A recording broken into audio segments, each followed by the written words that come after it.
Kalau adalah hikmah kepada genosid yang telah berlaku 2 tahun ini, ialah nampak ada perubahan mood dalam kalangan masyarakat barat yang saya kira antara benda yang perlu untuk ada perubahan total dalam bagaimana dunia melihat perkara ini dan tragedi ini. Tuan Haji boleh sahkan tak daripada pengalaman 2005, 2008 sampailah sekarang memang ada perasaan yang berbeza dalam kalangan masyarakat Eropah itu sendiri? Ya, sebab kalau kita tengok balik peranan yang NATO main dalam membebaskan Croatia, membebaskan Bosnia, kemudian Kosovo yang paling unik. Kerana Kosovo dia tak ada asas untuk nation state.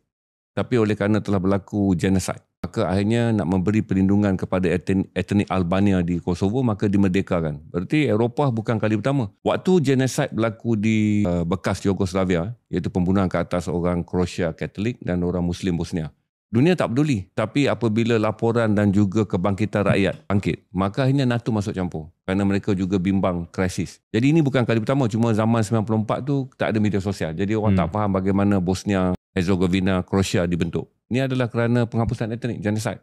Tahun 94 dimerdekakan bila orang-orang di Eropah merasakan rakyat dia kata NATO harus berbuat sesuatu kerana ini bertentangan dengan civilization Eropah. Begitu juga 14 tahun kemudian 2008, kerana satu-satunya perkara yang bertentangan dengan Piagam United Nations adalah pembentukan Kosovo.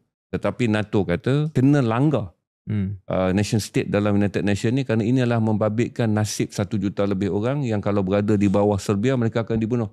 Kerana rekod Serbia membunuh orang Islam di Bosnia. Jadi kalau saudara KJ dengan Syaril tanya saya, kerana waktu tu belum ada media sosial. Tapi kalau kita rujuk sejarah, banyak negara yang dibentuk di atas asas kebangkitan rakyat mendesak kerajaan mereka bertindak untuk melindungi rakyat negara lain.